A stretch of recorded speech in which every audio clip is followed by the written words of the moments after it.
Discussion professor Manoj Kumar Jha. Manoj ji, हाँ please. बैठ के भी बोल सकते, खड़े होकर भी बोल सकते। सर खड़ा होना चाहूँगा पीठ के सामने। खड़े हो जाइए। शुक्रिया सभापति महोदय, आपका बहुत बहुत धन्यवाद कि आपने महामहिम के अभिभाषण के धन्यवाद प्रस्ताव पर मुझे बोलने का मौका दिया। सभापति महोदय, दिक्कत ये है कि उनसे जिनसे होती है इंसान को हमेशा तकलीफ, वो समझते हैं कि वो असल अक्ल वाले हैं। माननीय सभापति महोदय, एक पंचतंत्र में एक कहानी है। एक चित्ररथ नाम के राजा हुआ करते थे। उनके पास एक विशाल सरोवर था और उस सरोवर में सर छोटे छोटे खूबसूरत हंस बहुत सारे थे। वो 6 महीने पे एक पंख गिराते थे और राजा को पंख दे देते थे। बीच में एक सोने का, तथाकथित सोने का के पंख वाला एक बहुत बड़ा पक्षी आया। उसने कहा मैं इस सरोवर में रहूंगा। छोटे पक्षियों ने कहा कि महाराज जी, तो हम सरकार को, राजा को देते हैं अपना पंख 6 महीने पे, आपके लिए यहां गुंजाइश नहीं है। वो सोने के तथाकथित पंख वाला पक्षी वो पहुंच गया राजा के पास। उसके सिपाही सलारों को कहा कि देखो, ये तो तुम्हारी बात नहीं मान रहे हैं और कब्जा करके बैठे हुए हैं सरोवर पे। राजा ने अपने सिपाही भिजवा दिए, सारे हंस मार दिए सर। और वो जो सोने के तथाकथित पक्षी, बड़ा विशाल पक्षी था सर, वो भी उड़ गया। मैं इसका संदर्भ छोड़ता हूं अपनी सरकार पर, सत्ता प्रतिष्ठान पर। अभी जमेगा, इंतजार करिए, अभी जमेगा। हमारे यहाँ बिहार में कहते हैं कि दूध में जोड़न ढंग से पड़े तो दही बढ़िया जमता। अभी जोड़न डाला नहीं है।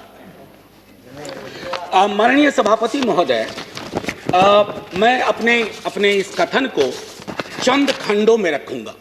पहला खंड होगा कि महामहिम के अभिभाषण का संदर्भ, उसका ऐतिहासिक महत्व क्या है। दूसरा, लोकतंत्र में आंदोलन की क्या भूमिका होती है। तीसरा, पीसफुल असेंबली के साथ कोई भी लोकतांत्रिक मुल्क कैसे डील करे। चौथा, आंदोलनों के और लॉ मेकिंग के बीच का क्या ताल्लुक है। और पांचवा, कि रिप्रेशन की कहां तक इंतहा होती है। सर, लोकतंत्र के 3 स्तंभों के बारे में हम सब जानते हैं। चौथे स्तंभ के बारे में तो मैं बोलूंगा भी नहीं। अगर वैसे आपके दोस्त हों जिस चौथे स्तंभ पर कि एक बड़ी धारा पर आप निर्भर हैं, तो आपको दुश्मन की जरूरत नहीं है। वो दोस्त ही आपका काम तमाम कर देंगे। वो क्या करते हैं, दिन भर कुछ भी मामला हो, लोग दुख में हो, लोग संकट में हो, लोगों की मौत हो रही हो, और शाम में चलाएंगे खालिस्तानी एंगल ऑफ किसान आंदोलन। सर, मैं कॉलेज का विद्यार्थी था। हमने देखा है कि पंजाब और पूरे मुल्क ने क्या भुगता है। हम सब सर, आप तो सक्रिय राजनीति में थे सर। सक्रिय राजनीति में आपने देखा कि पूरे देश ने, हमने सिर्फ प्रधानमंत्री नहीं खोया, हमने हजारों लाखों जानें गंवाई। कुछ तो सीखें इतिहास से। इतिहास दोहराता नहीं है, लेकिन इतिहास प्रेरणा देता है, इतिहास निर्देश देता है, और हम उन निर्देशों को सुनना नहीं चाह रहे। शाम ढले, खालिस्तानी जमा हो गए, पाकिस्तानी जमा हो गए, टुकड़े टुकड़े गैंग जमा हो गए, नक्सली जमा हो गए, माओवादी जमा हो गए। सर, सबसे बड़ा टुकड़ा टुकड़ा गैंग वो है जो अपने भारत माता की संतान की पीड़ा को करुणा से ना समझे, दंभ से देखे, गुरूर से देखे। दंभ और गुरूर लोकतंत्र की जुबान नहीं है। सर, आप लोग कहते हो, आप बहुत लोग नहीं, कुछ आपके मंत्रीगण हैं, माननीय सभापति महोदय, वो 303 कहते हैं कि 303 का आंकड़ा है। सभापति महोदय, इस सदन ने, इतिहास ने इससे बड़े आंकड़े देखे हैं। कहां बिला गए, कहां गुम हो गए, किसी को पता नहीं। आंकड़े नहीं इतिहास तय करते हैं, आंकड़ों के पीछे की संजीदगी और संवेदना इतिहास तय करती है। आपका हाई पॉइंट क्या है, आपका लो पॉइंट क्या है। आप फेल हो रहे हैं उसमें। और लाइटर मैन में कहूं, 303 नाम का एक राइफल हुआ करता था सर, उसकी सर्विस समाप्त हो गई है। 303 303 उसकी सर्विस समाप्त हो गई है। सर, मैं एक चीज और कह करके फिर मूल बिंदु पे आऊंगा। मैकबेथ से बहुत चीज हम सीखते हैं। शेक्सपियर ने ना जाने अद्भुत चीज लिख दी है। टेम्परेंस बहुत जरूरी है सत्ता प्रतिष्ठान में। कद तब बढ़ता है जब पद की गरिमा को आप समझते हैं। Boundless intemperance in nature is tyranny. It has been the untimely emptying of happy throne and fall of many kings. Intemperance अगर आपके स्वभाव में आ जाए तो सर इसने कितने सिंहासन खाली करवा दिए, कितने राजाओं की घर वापसी करवा दी। थोड़ा सनद रहे, थोड़ा ध्यान रहे। Please.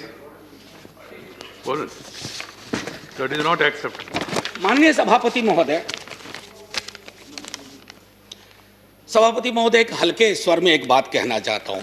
सेंट्रल हॉल का जिक्र जयराम रमेश जी कर रहे थे। वहां जब बैठता हूं ना तो दल से ऊपर लोग सोचते हैं। कई हमारे भाजपा के मित्रों ने पूछा कि क्या इस आंदोलन का स्वरूप क्या है, कैसे खत्म होगा। दिक्कत है कि सेंट्रल हॉल में तो आप पूछ लेते हैं, सदन में आप जुबान नहीं खोलना चाहते। मैंने पिछली बार जब यह बिल आया था कहा था कि दलों के दायरे और उस विप से ऊपर निकल करके देखिए, किसान देख रहा क्योंकि उसने विप जारी कर दिया है और उसके विप को अगर आप नहीं सुन रहे हैं तो पता नहीं। लोकतंत्र में तो हम सुनते थे कि सुनना और सुनाना दोनों लोकतंत्र की अद्भुत कला होनी चाहिए। आप सुनाने में यकीन करने लगे हैं, सुनना आप भूल गए हैं। खास करके इस टर्म में तो बिल्कुल ही भूल गए हैं। एनीवे सर, माननीय सभापति महोदय, राष्ट्रपति जी के अभिभाषण का एक ऐतिहासिक संदर्भ होता है। हम सब जानते हैं कि सरकार स्क्रिप्ट तैयार करती है। बीते 29 जनवरी को जब महामहिम का अभिभाषण हुआ था, हम में से 19 दलों ने उसमें शिरकत नहीं की थी। माफी के साथ कहता हूं, कष्ट भी हुआ था क्योंकि एक बहुत महत्वपूर्ण ओकेजन होता है। लेकिन माननीय सभापति महोदय, माननीय राष्ट्रपति जी का अभिभाषण जब समकालीन यथार्थ से, दुख और दर्द से, रंजो गम से मीलों दूर खड़ा हो तो कैसे शामिल हो जाए। माननीय सभापति महोदय, बड़ी मुश्किल होती है। सिंघू बॉर्डर, टिकरी बॉर्डर, गाजीपुर, और ये तो 3 महत्वपूर्ण केंद्र हैं छोटे छोटे हलकों में। अभी बिहार में नेता प्रतिपक्ष तेजस्वी जी और पूरे कम्युनिस्ट पार्टी और कांग्रेस पार्टी के साथियों ने मिलकर के मानव श्रृंखला बनाई, तो पूरे देश में कहीं ना कहीं चर्निंग हो रही है। और इस चर्निंग के पीछे का साक्ष्य क्या है? प्लीज, मैं एक आग्रह करूंगा सभापति महोदय, मैंने आज तक अपने सदन में कभी भी किसी पर टीका टिप्पणी नहीं की है, तो सदन की बहस में टीका टिप्पणी नहीं होनी चाहिए, बस इतना आग्रह है।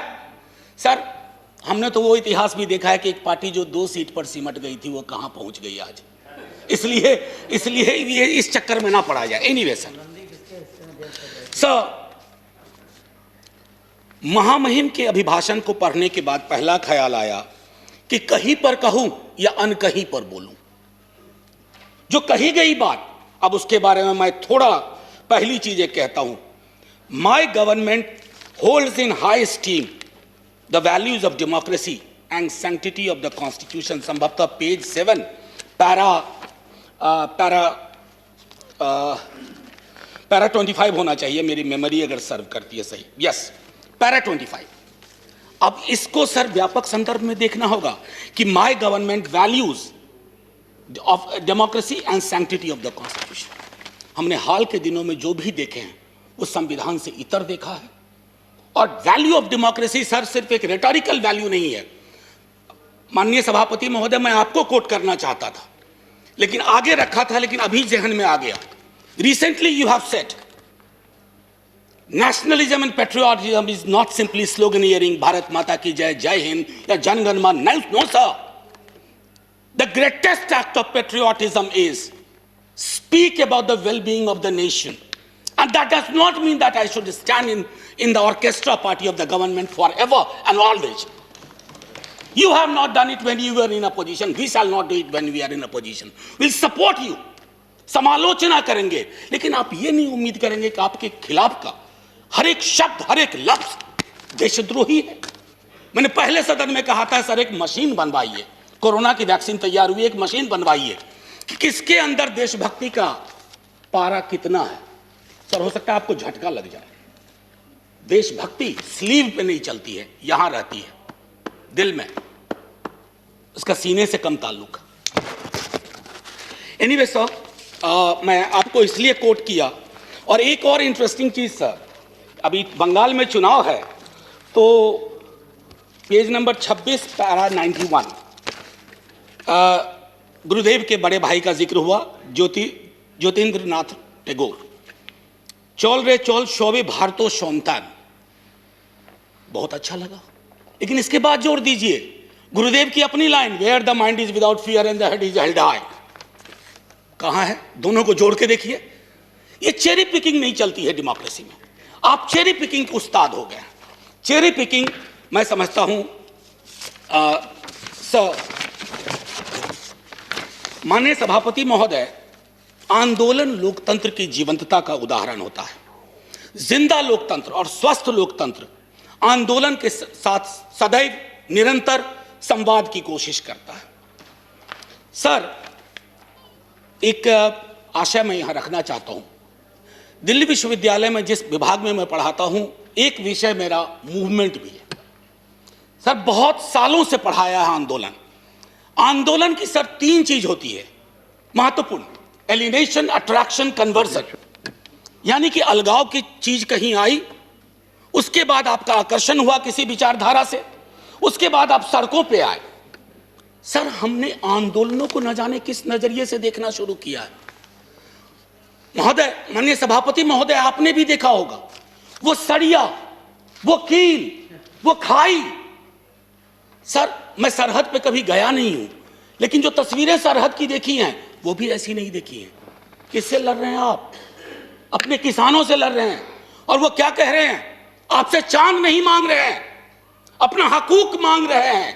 और हम में से किसी को यह मुगालता ना रहे, किसी को चाहे सत्ता पक्ष हो या प्रतिपक्ष हो, कि किसान और खेतीहर समाज की बेहतरी आप किसानों से बेहतर समझते हैं। नहीं, वो अपनी बेहतरी बेहतर समझते हैं। आप उनको समझाने चले कि तुम्हारे लिए हम कानून ला रहे हैं, बहुत बढ़िया कानून है। क्यों समझाने की जरूरत पड़ रही है? क्यों खालिस्तान पाकिस्तान टुकड़े टुकड़े एंगल लाने की जरूरत पड़ रही है? अरे हमारा लोकतंत्र बहुत मजबूत है, किसी के एक ट्वीट से कमजोर नहीं होगा। आपने विमर्श को कमजोर कर दिया है। इतना मजबूत लोकतंत्र है सर।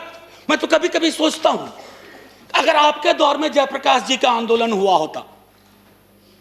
इस सदन में अभी कई लोग हैं जो जयप्रकाश जी के आंदोलन से निकले हुए हैं, इंक्लूडिंग सभापति महोदय।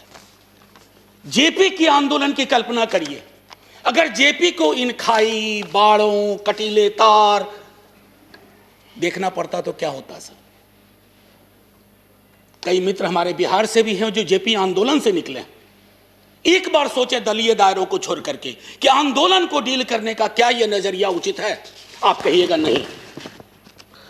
सर मैं पहले भी इस सदन में कह चुका हूं। आप कहते हैं 11 दौर की बातचीत हुई है। दिक्कत क्या है ना सर, किसी भी सत्ता प्रतिष्ठान में एकालाप और वार्तालाप का फर्क समझना चाहिए। There is a difference between monologue and dialogue. आपके साथ दिक्कत है कि आप मोनोलॉग को डायलॉग का कपड़ा पहनाते हैं। ऊपर से मैंने माननीय मंत्री महोदय को सुना जो वार्ता में थे, उन्होंने कहा कि हमने ये दिया, हमने वो दिया, हमने ये दिया। सर लोकतंत्र में खैरात की जुबान नहीं होती है। आप देने वाले कौन होते हैं, हम देने वाले कौन होते हैं? अरे दे तो वो रहे हैं, 303 का आंकड़ा उन्होंने ही दिया आपको, और आगे के 3 और 0 कब उड़ा जाए ये भी वही तय कर देंगे। इसलिए ये जुबान बंद करिए, एकालाप और वार्तालाप के बीच की दूरी को खत्म करिए। सर मैं पहले भी इस सदन में कह चुका हूं कि देश कागज पर बना नक्शा नहीं है। देश सिर्फ सेना, पुलिस के जवान, जनगण मन, वंदे मातरम नहीं है। देश रिश्तों से बनता है सर, और आपने रिश्तों को रिसा दिया है, रिसा दिया है। जब तक आप इस बात को नहीं समझेंगे कि मुल्क रिश्तों से बनता है, आपने कितने रिश्ते खत्म कर दिए। अरे सरकारें पुल बनाने के लिए लाई जाती हैं, चाहे नदियों पर पुल हो या रिश्तों का पुल हो। आपने तो पुल के बदले दीवारें खड़ी कर दी, वो भी कटीली। सीए का आंदोलन हुआ, नागरिकों को नागरिक के खिलाफ खड़ा कर दिया। अब तो कमाल है, मैं तो आपके समाजशास्त्र के ज्ञान से भी चकित हूं कि जिस दिल्ली पुलिस के जवान को आप किसान के खिलाफ खड़ा कर रहे हैं, कभी दिल्ली पुलिस का सोशल प्रोफाइल देख लीजिए। इन इलाकों से जिन इलाकों में यह आंदोलन ज्यादा प्रबल है, वहां का एक बच्चा सरहद पे रहता है, एक बच्चा पुलिस में रहता है और एक बच्चा खेत में रहता है। आप इन बच्चों को वो जायदाद के लिए नहीं लड़ रहे, आपने उन्हें भिरा दिया। कहीं तो सोचिए, विराम दीजिए। इसलिए मैं कहता हूं, अवतार सिंह पाश की एक कविता कहूंगा, यदि देश की सुरक्षा यही होती है कि बिना जमीर जमीर होना जिंदगी के लिए शर्त बन जाए। कितना वक्त है सर? नहीं, आपका 18 मिनट अलाटेड टाइम है जी, आपने ऑलरेडी 17 मिनट्स दिया। ओ सर सॉरी, 2 मिनट दे दीजिए बस। 2 मिनट दीजिए। जी सर, आंख की पुतली में हाँक के सिवा कोई शब्द ना हो। आपको सिर्फ हाँ चाहिए आंख की पुतली में, चाहे वो कितनों भी अश्लील हो। पाश कहते हैं, मैं नहीं कह रहा। और मन बदकार पलों के समक्ष हमेशा झुका रहे, तो हमें देश की सुरक्षा से खतरा है, देश को अपनी सुरक्षा से खतरा नहीं है। ये फर्क आपको समझना होगा। माननीय सभापति महोदय, इस 2 मिनट का प्रयोग मैं, आपने किसान को लेकर के जितनी बातें कही उस पर, उन बिलों के बारे में पहले मैं बोल चुका हूं पिछले सत्र में। मैं सिर्फ इतना कहना चाहूंगा कि बिहार में एमएसपी 2006 में खत्म की गई। बिहार के किसान की आय के बारे में आपको मैं आंकड़ा दूं उचित नहीं होगा, आपके पास आंकड़ों का भंडार है, आप तो आंकड़े तैयार कर लेते हैं, बल्कि कभी कभी पका भी लेते हैं प्रेशर कुकर में। मैं सिर्फ इतना कहूंगा कि आप बिहार के मॉडल को, हम तो सोच रहे थे कि बिहार को, आप ही की सरकार को दोष नहीं दे रहा हूं, बीती कई सरकारों ने बिहार को लेबर सप्लाई का स्टेट बना के रख दिया है। हमारा काम है मजदूर भेजना पूरे देश में, और हमने कोरोना के काल में वो सब देखा है।